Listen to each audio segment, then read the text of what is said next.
All right. Hey guys, I am back with another amazing word. You guys, I cannot even express just how heavy this has been. And I'm just amazed. I'm amazed. Because this word has spoken to me significantly. It has just given me so many different confirmations. And I know for the right person or the right people that are led to this message, it's going to confirm the same for you.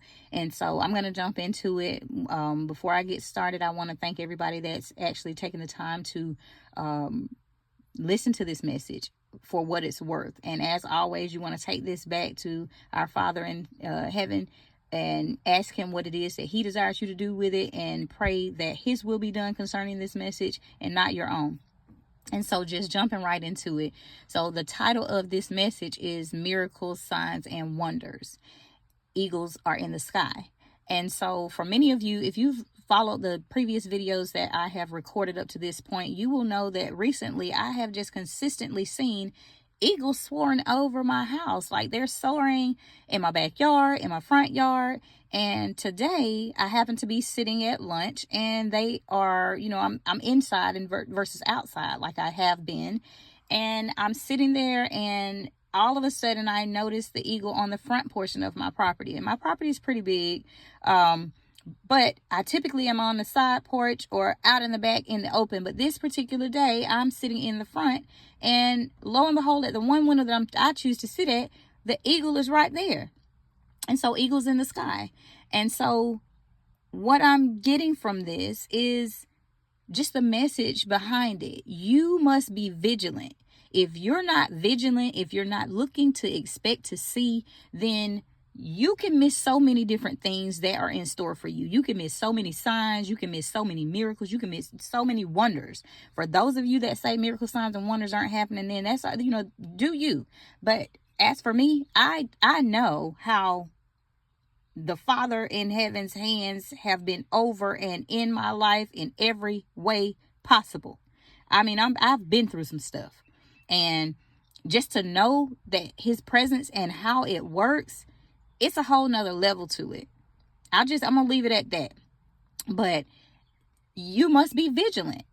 And so I was led to write down all of this message. And a lot of the times when I record, you will see writing, because this is how I interpret and write down what it is that I need to say, or so that I can make it plain and clear. And so I'm not missing anything to share. And so if you aren't using your spiritual eyes, then you can't see spiritual things.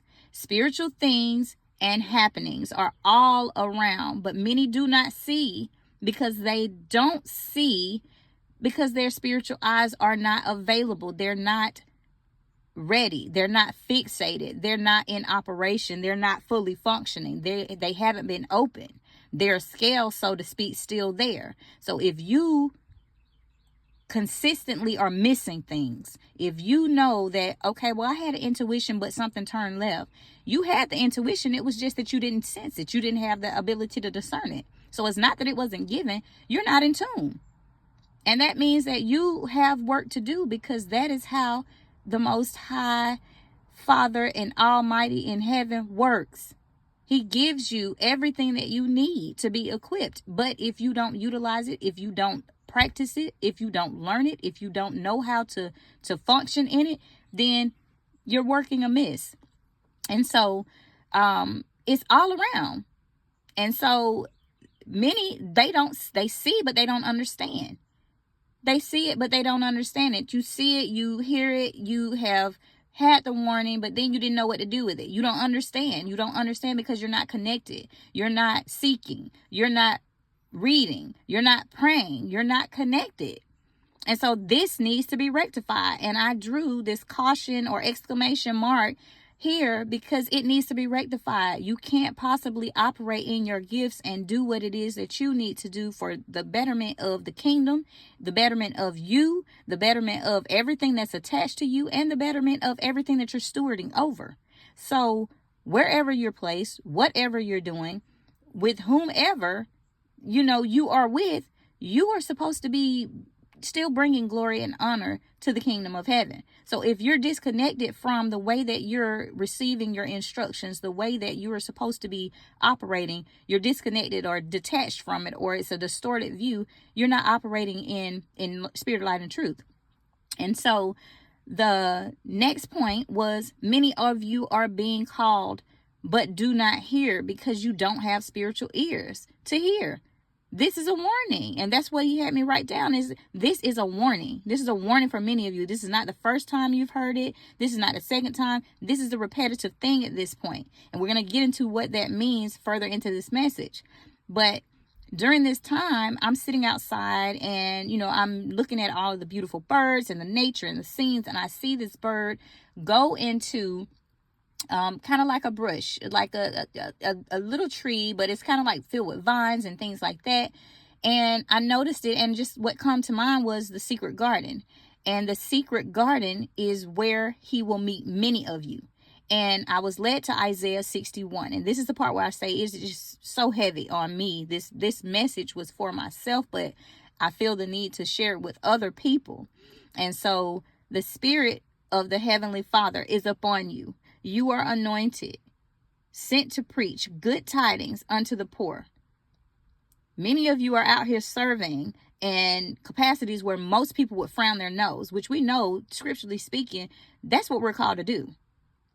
So you're sent to preach good tidings unto the poor, lifting their spirits, giving them the things that they need, taking that burden off, bearing that burden, bearing that load, to bind up the brokenhearted. That's people that are grieving. And it doesn't say that it has to just be a certain type of heartache, but a brokenhearted individual, to bind that broken heart, to preach the liberty to the captives and those that are bound in prison. So that's people that are actually incarcerated, y'all. We know that that's a growing problem, and that a lot of times people steer away from these very platforms that have so many great people with such great spiritual gifts that just need that re-encouragement, that enforcement of positivity in their life the right way, scripturally speaking. That's going to be that avenue to lead them to their salvation moment.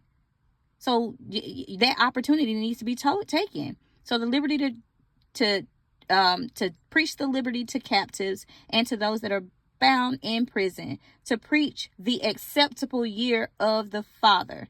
Okay, so now with this, what resonated was, many people are not aware that throughout the course of centuries, scripture's been changed, y'all. It's something that's serious. You really need to dissect it. You really need to take the time to do your own homework about it. Don't just go off of these sermons on Sunday. Don't just go off of the Bible study. Do your own research and your knowledge, and ask for heavenly wisdom concerning these things. But the acceptable year of the Lord, our Father. And so what that means is, like all of this daylight saving and stuff, all of these different holidays that are causing different things to be put in place, that's not what he intended for it to look like. The years don't even equate to the way that he structured it when he created the world. So you guys need to do your research on that. He's having me speak to somebody specifically concerning this specific matter at this specific time for a specific reason. Preaching the acceptable year of the Father would simplify so many different things. It's a reason why the military only utilizes 24 hours in increments. They don't double it up. It's not two 12-hour components. It's 1 through 24. It's a reason for that. It's a reason that other cultures still uphold scriptural identifications throughout the year. Do your research, do your homework. And so next was the day of vengeance of our Father in heaven. That is to be taught as well. It's not about us seeking our own vengeance, but knowing that whatever you go through in life will be taken care of by his hand and not yours. That would remove so many different problematic issues of people taking matters into their own hands, people just taking other people's lives or committing heinous crimes and things like that that just kind of go against the narrative. But you have to be mindful of what it is that he's calling you to do and what you need to learn.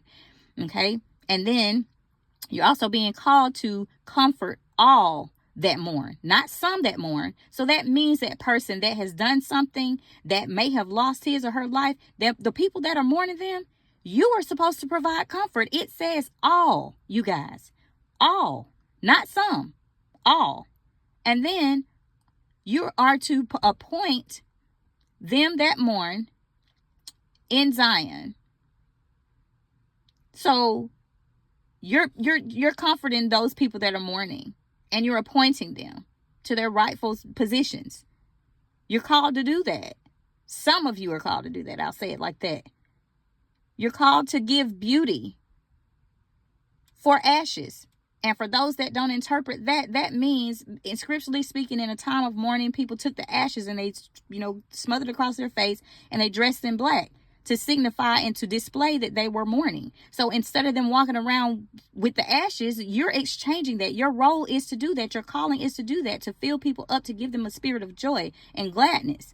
So you're there to give them beauty for their ashes. In exchange, you're exchanging it out because of who you are and what you're called to do. Your light shining in that manner, in that way. And then you're called to give oil for the mourning. And then you're called to give the garment of gladness for the spirit of heaviness. That's a person that may be depressed. That's a person that may be struggling with suicidal ideations. That's a person that may be just down and trodden and just is going through turmoil after turmoil and just seems like they can't catch a break. You are to be that garment of gladness. You're to preach the garment of gladness for the spirit of heaviness. And then when you look at it that way, and it's no longer a heavy garment, and it's a garment of gladness, that they might be called trees of righteousness, the planting of the Most High, that he might be glorified. So when you're planting that seed and serving and servicing these people in these places, all of these places that are so lowly and require so much of people, you're planting seeds, and he's going to get the glory. You may receive a reward throughout the process, but he's going to be the one in the end that gets the glory for the works that are done by you being obedient. So, you just have to follow. And so it continues on. They shall build the old waste places and raise up the former desolations. Those are places that are desolate. It's no functionality. It's kind of like an abandoned establishment. And repair the cities that were desolate and waste through many generations. So these places that have just kind of been wasted through the waywards, and stuff was passed down, but it wasn't taken care of, it wasn't kept, it's going to be restored. You're called to bring forth that restoration through those people. And you're called, the stranger shall stand and feed your sheep, and the sons of strangers shall be your plowmen and dressers of your vine. You're going to have all of these people that you're sowing into do the works that need to be done for you in all of the platforms that you are given to steward well over, all of these different things that you're being called to, your help, your destiny helper, so to speak. But ye shall not be harmed, but ye shall be named the priest of the Most High, and men shall say unto you, the ministers of our Father, ye shall eat the riches of the Gentile. The riches, guys. I know many of you have probably been hearing this as confirmation. This is just yet another confirmation for you that you're going to eat riches. You're going to reap that, and shall be exalted with their glory. For your shame. This is where it just kind of hits close to home, y'all, because I have been through some stuff the last 3.5 years. I'm not going to even lie. It is hard for me to just even share a lot of the stuff that I've been through. And I mean, it's just one thing after another. But in it all, I know who I am and whose I serve. And I know why I'm under attack, because the enemy don't want nothing that that has no value.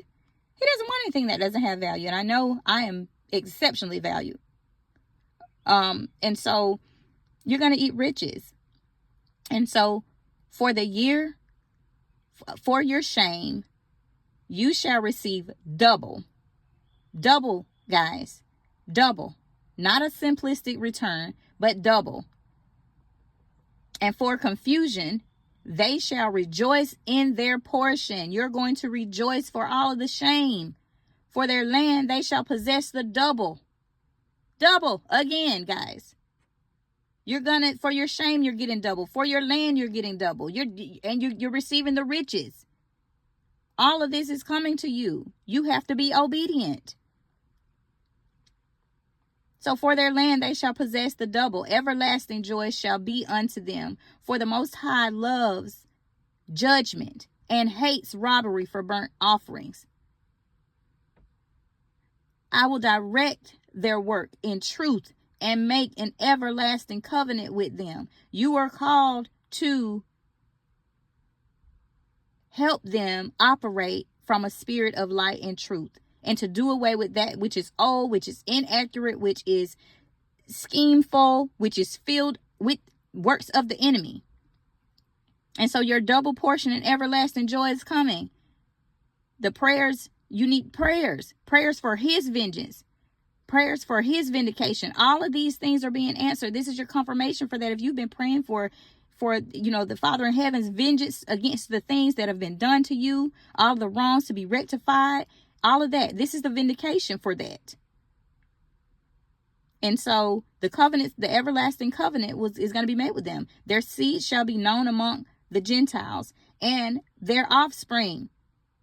The seeds, that is the good works. That's going to be the good works that you've sown. All of the people that you poured into, all of the platforms that you poured into and contributed to, all of the lives that you've changed, every opportunity that you got, that you served and were selfless, it's going to be known.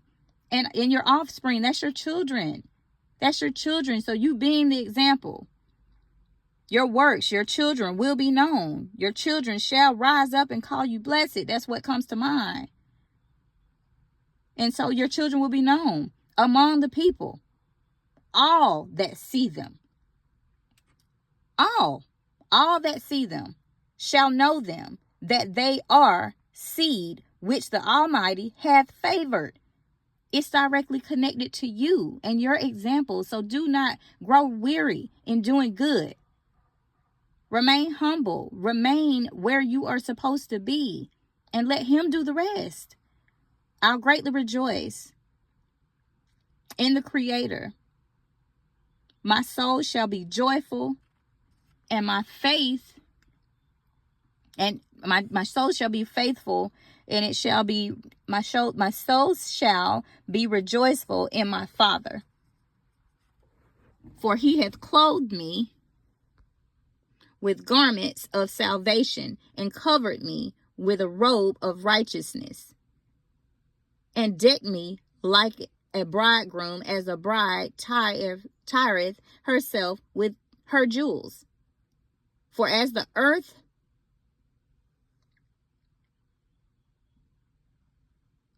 bring forth her bud, and as the garden causeth the things that are sown in it to spring forth, so that the Father will cause righteousness. And wow, guys, I mean, it's almost springtime. It's a reason it's called spring. It's a reason that it's called spring. It's a reason that you're called to spring forth in this time. It's so much chaos and confusion going on. You're being called in the secret garden at this moment to spring forth, so that the Father will cause righteousness.